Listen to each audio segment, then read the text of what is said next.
The sky was dark and heavy with clouds. Rain poured down like a waterfall from above. Cold and fast, people hurried along the streets, umbrellas up, heads down, trying not to get wet. Among them walked a man and his young daughter. His name was Mark, a quiet man in his 40s with tired eyes and broad shoulders. He held a small umbrella, and beside him walked Ella, his 9-year-old daughter holding a warm lunchbox. They were coming back from school, walking toward the bus stop. Mark was thinking about dinner. Bills and the long week ahead. Ella was humming softly, her boots splashing in small puddles. As they reached the bus shelter, Ella suddenly stopped. Her eyes were fixed on something across the street. Mark followed her gaze.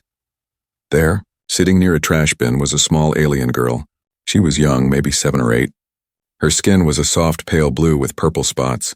She wore a thin ripped cloth. Too small for the cold, she had no shoes. And her hair was soaked, sticking to her cheeks. She was shaking, arms wrapped around herself, eyes half closed. Ella's voice was soft. "Daddy, can we give her some food?" Mark blinked, surprised by the question. He looked again at the alien girl. People were walking past her like she didn't exist. Some looked at her with disgust. Others didn't even see her. Mark hesitated. He had grown up hearing many things about aliens. Some people said they were dangerous. Others said they were weak and lazy. But this girl didn't look dangerous. She looked like a child who hadn't eaten in days. Ella didn't wait for her father's answer. She opened her lunchbox and crossed the street carefully. "Wait, Ella," Mark called, but she kept walking. Cars slowed down. People stared. The little girl knelt in front of the alien child and offered the food. The alien girl didn't move at first. She stared at Ella with big violet eyes full of fear and confusion. Then slowly her fingers reached out.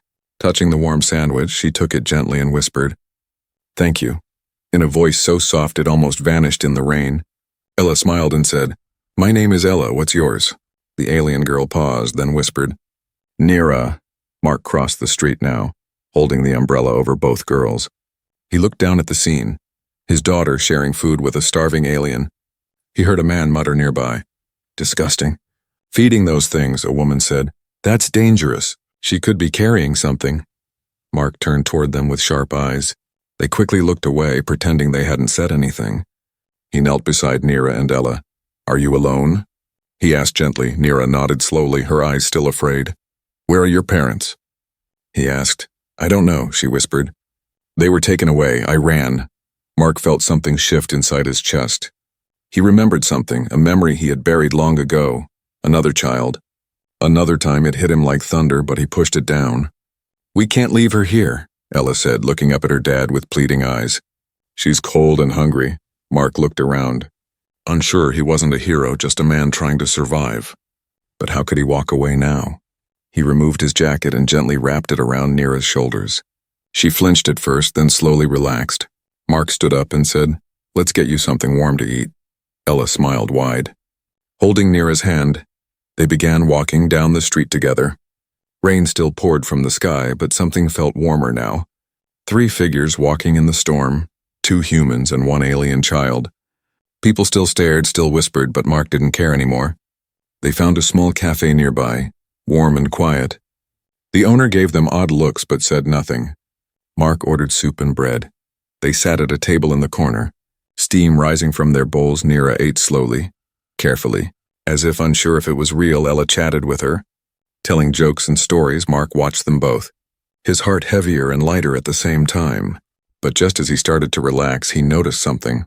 Across the street, 2 tall figures in long dark coats stood under a tree. They weren't moving, just watching. Mark's eyes narrowed. Nira's hands began to shake again. She had seen them too. Her lips moved silently. "They found me." Mark's breath caught in his chest. His past had returned, and now something dangerous was coming. He stood up slowly, his eyes locked on the figures outside. And then he whispered, "We have to go now." Mark pushed the cafe door open with one hand and guided Ella and Nira with the other. Outside, the rain had slowed to a soft drizzle, but the 2 cloaked figures were still there. Standing in the distance, they hadn't moved. But Mark could feel it. They were watching. "Waiting, we can't go home," he said quietly. Ella looked up, confused. "Why not?" Mark didn't answer. Not yet. He turned down a side street, leading them toward the train station. As they walked, Mark kept glancing over his shoulder. Nira held tightly to Ella's hand, her steps light and fearful. She didn't ask questions, but her eyes said everything. They reached the edge of the station, where a row of broken vending machines and old lockers stood. Mark led them behind one of the buildings, into a narrow alley where a rusty metal door waited. He knocked twice, paused, then knocked 3 more times after a moment. The door creaked open with a sharp groan. A tall woman with an eye patch stared at them. "You again?" she asked. Mark nodded. "I need a place, just for a few hours." She stepped aside without a word, letting them in. The room was small and dusty, filled with old tech wires and crates. Ella sat Nira down on a blanket, giving her the last piece of bread. Mark looked at the woman. "Thanks, Mara." She shrugged. "You owe me." Mark sat on a crate, his hands shaking slightly. His mind was spinning, and a storm from the past started rising inside him. The way Nira had looked, the way she whispered, "They found me." It cracked something open inside him, something he had locked away 10 years ago.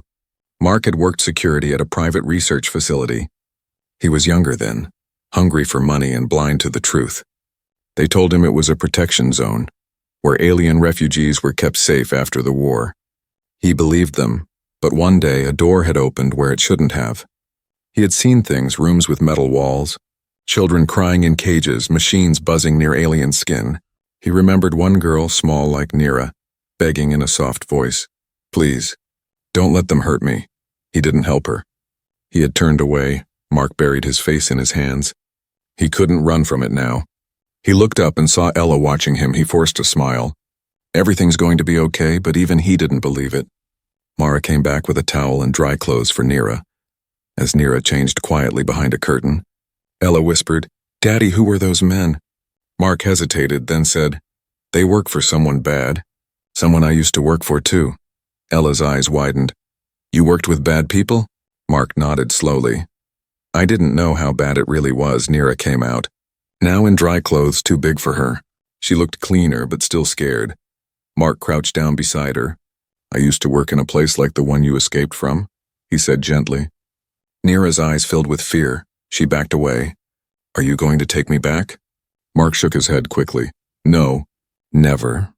I left that place a long time ago and I should have spoken up. But I didn't. I'm sorry," he added. Voice low, Nira looked at Ella, who nodded and said, "He's a good person now." Slowly, Nira sat down again, then she whispered, "There were others, other kids like me, but they didn't make it out." Her hands trembled. "I only ran because the lights went out. I don't know what happened to them." Mark's jaw clenched. He had to do something. He stood up and walked to a metal locker in the back of the room. He opened it and pulled out a small black case. Inside was an old ID badge with his photo, name, and a silver symbol, the same one Nira had seen in the lab. He also pulled out a chip, glowing faint blue. It contained files he had stolen the day he left. He had kept it hidden, hoping he'd never need it, but now he did. He plugged the chip into a dusty tablet. Images flickered. Rooms, experiments, records of children, names and codes. Nira leaned forward slowly, her eyes scanning the screen. "That one," she said, pointing. "That's me." Mark turned to Mara. "Do you still know that reporter? The one who helped whistleblowers?" Mara raised an eyebrow. "You're thinking of going public?" "I'm thinking of burning it all down," Mark said, voice low and steady, but before Mara could reply, a soft beep echoed from the corner of the room. She turned quickly to check the signal panel. Her face turned pale. "You were followed," she whispered. Mark's heart jumped outside the alley. Footsteps echoed, slow and heavy. The rain had stopped, but the danger had just begun. He turned to Ella and Nira. "Grab your things." "Now we run," he said, his voice calm but firm. The night air was cold, sharp, and heavy with the smell of wet metal. Mark guided Ella and Nira through narrow alleys, their footsteps splashing in small puddles. The rain had stopped, but the world still glistened with water and neon light. Behind them, the soft echo of boots followed. "Calm but certain. Daddy, who are they?" Ella whispered. Mark didn't answer. His hand tightened around hers, and his other hand gently pushed Nira forward. "We'll be safe soon," he said, though his voice didn't sound sure. They reached an old train tunnel, abandoned years ago after the city built the new sky tracks. Mark knew this place well. He used to patrol here back when the lab needed transport routes no one would notice. The irony wasn't lost on him. Now he was using those same shadows to hide. Inside the tunnel, the air was damp and cold. The faint hum of power lines above gave a soft electric buzz. Ella shivered. Nira was quiet, her violet eyes darting around like a cornered animal. "Are they gone?" Ella asked. Mark shook his head. "Not yet." He looked down the tunnel and saw flickering red lights, scanners, small drones sweeping slowly. "They're tracking movement," he muttered. He pulled out a small device from his pocket. A signal jammer. It was old, scratched, and blinking red. "Still works," he said under his breath and activated it. The buzzing in the tunnel dimmed. The red lights above flickered and died. For a moment there was peace. The three of them sat down beside a pile of old crates. Mark leaned back, closing his eyes for a second. His heart was pounding, but he couldn't let them see his fear. Ella leaned toward Nira and whispered, "Do you know who they are?" Nira hesitated, then nodded slowly. "They used to guard the place I ran from," she said softly. "They wear black masks and don't speak names, only numbers." Ella frowned. "Numbers?" Nira nodded again. "The one with the silver mark on his shoulder?" "That's number 9. Mark's eyes opened. He remembered that name, or number. Rather, number 9 wasn't a man, at least not anymore. He was one of the enhanced, part human, part machine. A hunter created to track escaped test subjects like Nira. Mark stood and walked a few steps deeper into the tunnel. He looked up at the dark ceiling, where water dripped in slow rhythm. He thought of what Nira had said earlier, about other children. Maybe some were still alive. Maybe saving her could save more. Suddenly, a faint metallic sound echoed from behind. Mark turned instantly. A red dot appeared on the wall, moving slowly toward them. "Down," he hissed, pulling Ella and Nira behind the crates. A second later, a tiny drone hovered in, scanning the area. Mark threw a rock, hitting its sensor. The drone sparked and fell to the ground, its alarm chirping once before dying. But it was too late. "They'll know we're here," he said, grabbing both girls' hands. They ran again, deeper into the tunnel. The darkness thickened, only the sound of breath and footsteps guiding them. After what felt like forever, they reached a maintenance door. Mark kicked it open and pulled them inside. Locking it from the other side, the room was small, filled with old wires, batteries, and dusty equipment. There was a flickering light on the ceiling and a broken fan turning lazily. Ella sat down, breathing hard. Nira clutched her arm, whispering, "They won't stop. They never stop." Mark knelt in front of her, his voice steady. "Then we make them stop." He took out the tablet and inserted the stolen chip again. On the screen appeared a map of the old facility, the one where Nira had been kept. But this time there was more, a list of subjects, numbered 1 through 14. Next to some names, red letters said terminated. Next to others, it said transferred. And one name glowed yellow, subject 12, Nira. Below it, coordinates flashed, leading to a new hidden base. Mark clenched his fist. "They moved everything underground," he said. Mara's voice echoed in his head. "You're thinking of going public?" He shook his head. "No, not yet. First," he needed proof that couldn't be erased.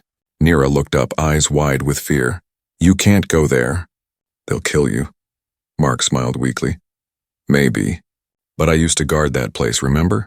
I know the back door." Ella grabbed his sleeve. "Daddy, no." He touched her hair gently. "I won't go alone." He looked at Nira. "You know their codes, their systems, don't you?" Nira hesitated, then nodded slowly. "Then you'll help me," he said. "We'll end this together." Before they could plan further, a soft clang echoed through the pipes.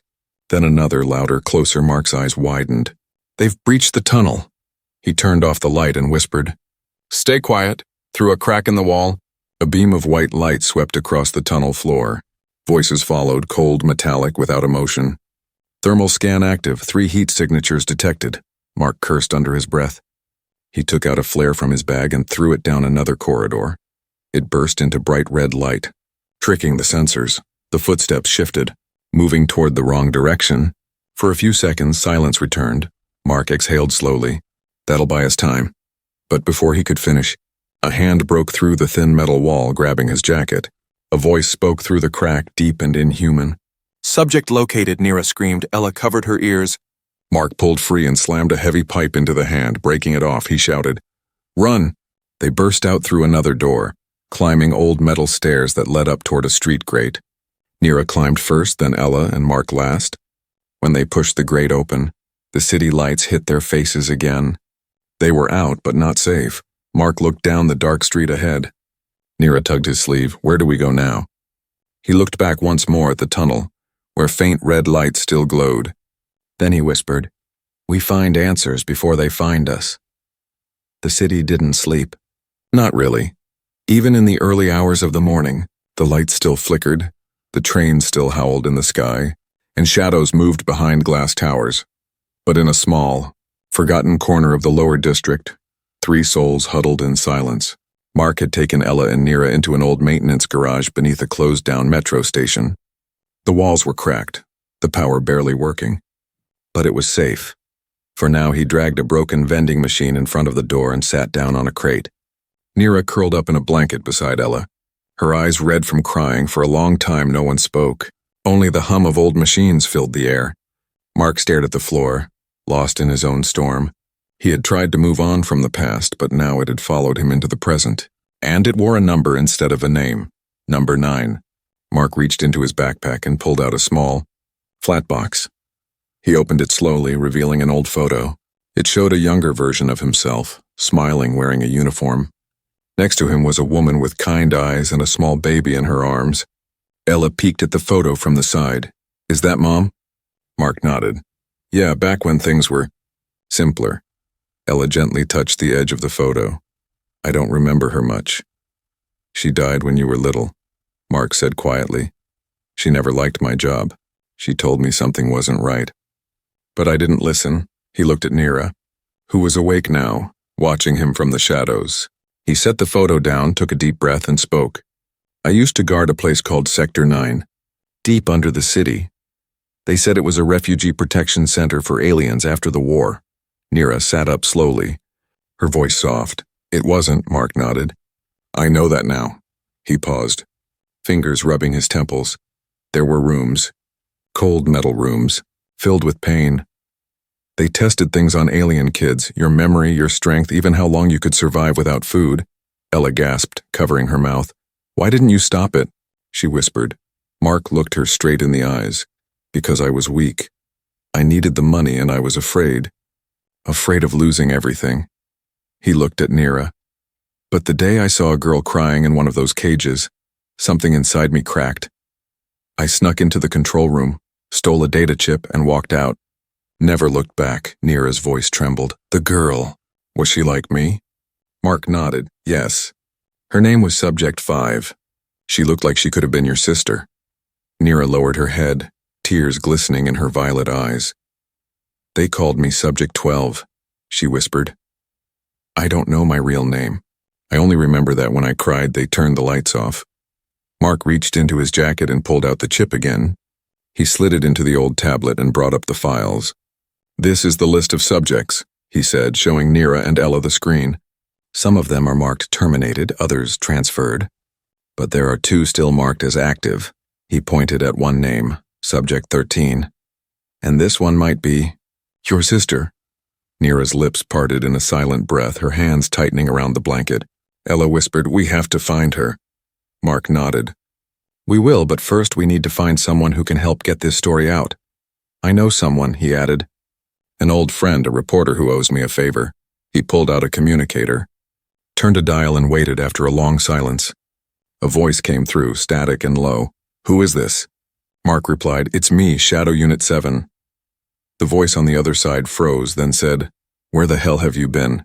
Mark answered, "Trying to make things right. They arranged a meeting, 1 hour from now." In a hidden location in the underground press circuit, Mark powered down the device and turned to the girls. "We're not safe yet, but if we can give this data to the right person, the whole world will see what they did to you." Nira looked uncertain. "What if they find us first?" Mark stood up and picked up his old stun weapon, loading it with a power cell. "Then they'll wish they hadn't," he said. Suddenly there was a sound outside, very soft. Like static crackling near the wall. Mark froze. He turned off the lights, signaling the girls to stay silent. He moved quietly toward the back wall, pressing his ear against the cold surface. Through the silence came a whisper, barely audible. "Subject 12 confirmed inside." Proceed to breach. Mark's blood turned cold. He spun around and whispered, "They're here." He grabbed Ella and Nira's hands and led them through the back of the garage, pushing aside a shelf that hid a small metal hatch. "It's an old emergency escape tunnel," he said. "Go now." As the girls crawled in, Mark turned back and placed a small charge on the garage wall when the hatch closed behind them. An explosion rocked the room. Flames burst outward, filling the entrance with fire and smoke. They crawled through the tunnel for minutes that felt like hours. When they finally reached the other side, gasping for air, they emerged into an old sewer drain. Above them, a rusted ladder led to a manhole. Mark climbed up first, pushed the lid open, and peered outside. The city was just waking up, but someone was already waiting, standing in the alley with a coat and a camera bag. A familiar voice said, "You really know how to make an entrance?" Mark stepped onto the damp alley pavement, pulling Ella and Nira close behind him. The city lights glowed soft orange under the rising sun, casting long shadows down the empty street. Standing just a few feet away was a man in a long coat, holding a camera bag and a data pad. "Gray," Mark said with a breath of relief. "I didn't think you'd come." The man gave a half smile, tired and full of old pain. "You've been off-grid for years, Mark," Gray replied. "But your message said the words I couldn't ignore." He looked at Nira and Ella, then back at Mark. "Is that the girl from the file?" Mark nodded. "Her name's Nira," he said softly. "She survived the program." Gray's eyes narrowed. "Then we don't have much time." They moved quickly, cutting through alleyways and service paths, avoiding cameras, drones, and open streets. Gray led them into a hidden access tunnel behind an old printing warehouse. Inside, the walls were lined with outdated servers and blinking blue panels. A small crew of underground journalists worked quietly, their eyes widening when they saw the children.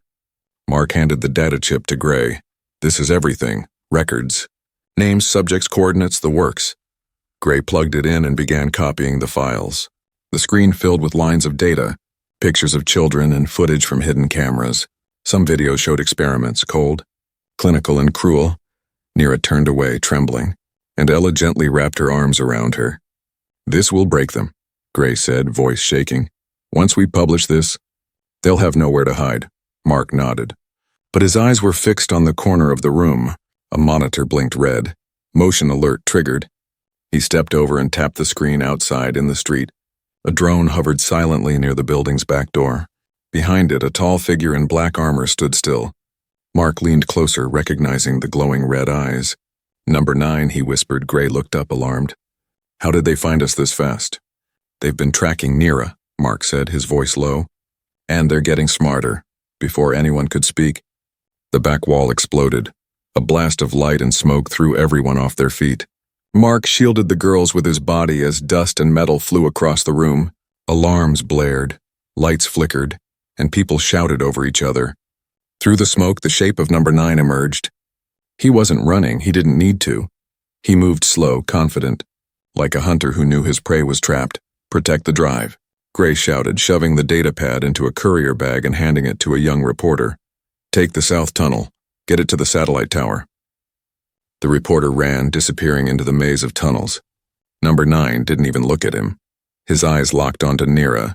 She froze, her legs too weak to move, her mind frozen in fear. Mark grabbed her and Ella, pulling them toward a side exit. But Number 9 raised his hand, and from his wrist came a thin beam of crackling blue light. It struck a metal pole beside Mark, exploding on impact. The shock threw them all against the wall. Mark groaned, his arm bleeding, but he pushed up quickly, lifting the girls. "Move!" he yelled. They ran down the emergency staircase. Boots slamming on steel steps above them, Number 9 followed. His steps slow, his voice calm. "Subject 12, return, and you will not be harmed," he said. But it didn't sound like a promise, it sounded like programming. They burst through a side door into a back alley where Gray waited beside a hover van. "Get in!" he shouted, the engine already humming. Mark shoved Ella and Nira inside, then climbed in himself. Gray hit the accelerator, and the van lifted off the ground with a sharp whine. Below, Number 9 stepped into the alley, watching the van rise above the rooftops from his shoulder. A small black sphere detached and flew upward, chasing. Inside the van, the alarm beeped. "We've got a tracker on us," Gray said, turning sharply. Mark looked back and saw the dark sphere speeding after them. "Red lights blinking on its surface. I need 5 seconds," Gray said. "Buy me that and I can drop it." Mark opened the back hatch and leaned out. Wind howling against his face, he aimed his old plasma pistol and fired. The first shot missed. The second hit the drone's side, but it kept coming. The third, dead center. The drone burst into sparks, spinning before it exploded in midair. Mark slammed the hatch shut, gasping. "We've got about 10 minutes before they find us again," Gray said. "Where do we go?" Ella asked, her voice shaking. Mark turned to Nira. "Do you remember anything about where Subject 13 was taken?" Nira nodded slowly. "There was a door with a symbol. A tree with metal roots." Gray's eyes widened. "I know that symbol," he said. "It's the logo for Project Eden, a hidden bioresearch site deep in the forest zone." Mark looked out the window as the city lights began to fade behind them. Trees appeared below, stretching far and wide, dark and quiet. "We go there," he said. "We find Subject 13, and we end this." The hover van sliced through the early morning mist like a shadow with wings. Below them, the forest stretched endlessly, dark, quiet, hiding secrets beneath its trees. Mark sat near the back, wiping the blood from his arm while watching Nira. She leaned on Ella's shoulder, half asleep, but her fingers still trembled. Gray guided the van into a hidden clearing where the trees curved naturally around an old landing pad. Faded signs marked the area as restricted. "Welcome to Eden," Gray muttered, powering down the engine. "This place was abandoned 10 years ago," he added. "But I don't believe that for a second." Mark stepped out, blaster ready, his eyes scanning the tree line. Ella helped Nira down gently. The air smelled of damp earth, rust, and old electricity. Before them stood a structure hidden under vines and soil. A massive metal door, half buried but pulsing faint blue lines through the cracks. Nira stepped forward slowly. "This is it," she whispered. "This is where they took her." Gray pulled out his scanner and nodded. "There's power inside. Motion detected. Heat signatures, too. 3 or 4 at least." Mark turned to him. "Then we go in quiet." He led them toward a side hatch, one he remembered from old blueprints using a rusted control panel. He entered a manual override code. The hatch opened with a hiss, revealing a narrow tunnel glowing dim green. They crept inside, their footsteps soft on the metal floor. Strange echoes moved through the corridors like whispers from another time. Lights flickered as they passed old labs, shattered glass and broken medical tools. The walls were scratched, some covered in tiny handprints Ella held tightly to Nira. Gray recorded everything with a silent camera. "This is real," he whispered. "The world needs to see this." Suddenly, Nira stopped in front of a door marked Subject Hall, Alpha. She placed her hand on the scanner beside it. It lit up red, then turned green. The door slid open with a mechanical groan, revealing a long chamber lined with sleeping pods. Many were broken, shattered, or empty, but one, near the end, still held a faint blue light. Mark walked closer, heart pounding. Inside the pod lay a young alien girl, smaller than Nira, her skin lighter, breathing weak but steady. Nira rushed to the glass, pressing her hand against it. "That's her," she said with tears in her eyes. "That's Subject 13. That's my sister." Mark moved to the control panel. "We can open it." Gray stepped beside him, working fast. Wires sparked. Systems buzzed and the pod began to unlock. But just as the lid started to rise, the alarm screamed. Red lights flashed across the room and a robotic voice echoed. "Security breach. Contain all subjects. Lockdown in 30 seconds. From the far end of the hall, a metal door slammed open. And in stepped number 9, smoke curled around him, his red eyes glowing like fire in the dark. He didn't rush. He walked slowly, like death itself. Mark stood between him and the children, blaster raised. "Mark Rivers," number 9 said in a deep mechanical voice. "You are classified as Omega Threat. Step aside and surrender the subjects." "Not today," Mark growled. Firing first, the blast hit number 9 in the shoulder. Sparks flew. But he didn't fall. He raised his arm, firing back with a beam that hit Mark in the side. Mark collapsed to one knee, groaning in pain. Ella screamed, pulling Nira and her sister behind a metal table. Gray ran to Mark, dragging him to safety. "I'll handle the controls. Get ready to run," Gray shouted. Mark gritted his teeth and stood, blood running down his side. He grabbed a nearby pipe, pressed a button, and it turned into a sonic blade. "You want a reckoning?" Mark said through clenched teeth. "Come get it." He charged number 9 with all his strength. Their weapons clashed, sparks lighting up the room. Mark struck hard, fast. But number 9 was stronger, colder, unstoppable. Yet Mark was fighting for something more. His daughter, Nira, the sister in the pod. and the child he had failed long ago behind them. Gray finally cracked the lockdown code. The back wall hissed open, revealing a tunnel to the forest exit. Go, Mark shouted, sweat and blood dripping from his face. I'll hold him off. Ella cried out, no, we can't leave you. But Nira held her hand, tears streaming. He's doing this for us, she said, voice breaking. He's buying us time. Gray lifted the smaller alien girl, now barely conscious, and ran toward the exit with Ella and Nira. Behind them, Mark and Number 9 clashed again and again, metal slamming into metal, light against dark. Mark's strength began to fade. Number 9 lifted him off the ground with one hand. You will fall, the machine said. But Mark smiled, blood on his lips. I already won. He pressed a button on his wrist device. The ceiling exploded with a deafening blast. Dropping debris between them, the chamber collapsed. Burying Number 9 in rubble, Gray, Ella, and the girls burst out into the forest, gasping, the trees glowing softly in the dawn. They looked back once, but there was only dust and smoke. The forest was still. Soft light filtered through the tall trees as birds began to sing, unaware of the war that had just passed through. Ella's boots crunched on the damp leaves as she walked beside Nira, who held her little sister close. Gray led the way with steady steps, carrying a portable signal jammer strapped to his back. Behind them, smoke still curled in the sky from the hidden facility they escaped. Mark was gone. They had seen him disappear under falling steel and fire. He had stayed behind to fight a monster, to protect them. Ella kept glancing back, hoping to see him come running through the trees, smiling like always, but the only sound was the wind in the branches. Nira walked quietly, her little sister too weak to speak, her small head resting on Nira's shoulder. Gray finally stopped near a rocky ledge overlooking the forest below. A small cabin stood nearby, old and empty, hidden by nature. This is the last safe house I know, he said, unlocking the door. We'll rest here. Figure out what's next. They stepped inside. The air was musty, but safe. A fireplace waited cold in the corner, and the wooden floor creaked under their feet. Gray started a fire while Ella helped Nira lay her sister on the softest rug they could find. She's breathing, Nira whispered, brushing hair from the girl's forehead. Ella handed her a blanket. She'll be okay now, for a long time. None of them spoke. They sat around the fire, letting warmth touch their skin again. But the silence didn't feel peaceful.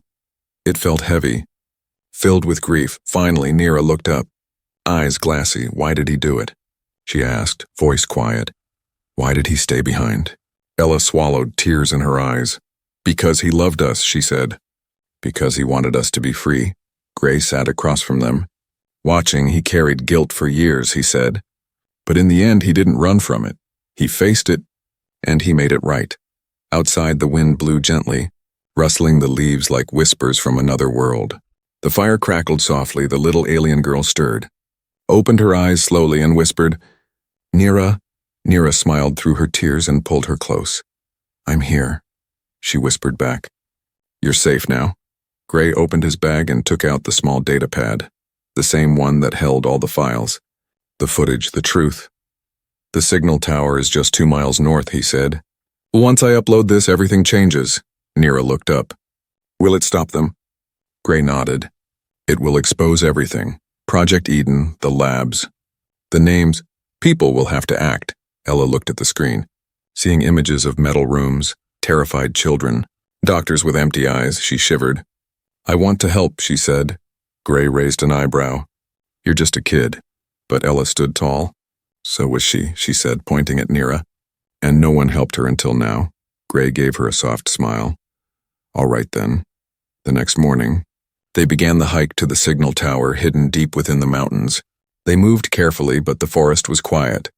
Gray uploaded the files under full encryption and sent the data to multiple free networks, whistleblower circles, and trusted journalists. Within hours, it went viral. Screens all across the cities lit up with the truth. Hidden experiments on alien children, secret programs, and faces of the missing. The world watched in shock. Protests began, leaders were questioned, and the lab system began to collapse. Some tried to deny it, but the truth was louder than lies. Mark's sacrifice had started something unstoppable.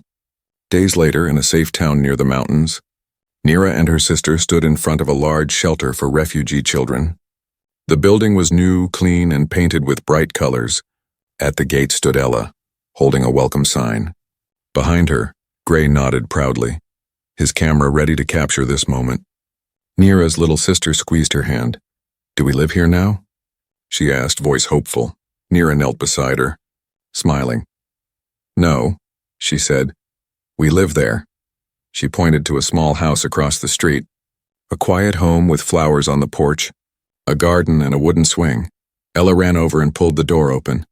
Inside was a warm room, pictures on the wall, and a small note on the table. It read, "For the daughters I couldn't save, and the ones I finally could welcome home." Mark, tears rolled down Neera's cheeks. She stepped into the house slowly. It wasn't just a place to hide, it was a place to live, to heal, to begin again. That night they all sat on the porch, wrapped in blankets, staring at the stars. Ella leaned against Neera's shoulder and asked, "Do you think he's watching us?" Neera nodded, eyes shining. "Yes," she whispered. "And I think he's proud." They listened to the wind, the soft song of the trees, and the distant sound of a new future beginning. No more numbers, no more cages, just names, laughter, and family. Deep in the ruins of the old lab, far underground, a flicker of red light blinked once, then faded out. This time, for good, because even the darkest past cannot survive the light of truth. And for the first time in her life, Neera had not only survived, she had been chosen, loved, and finally, she belonged.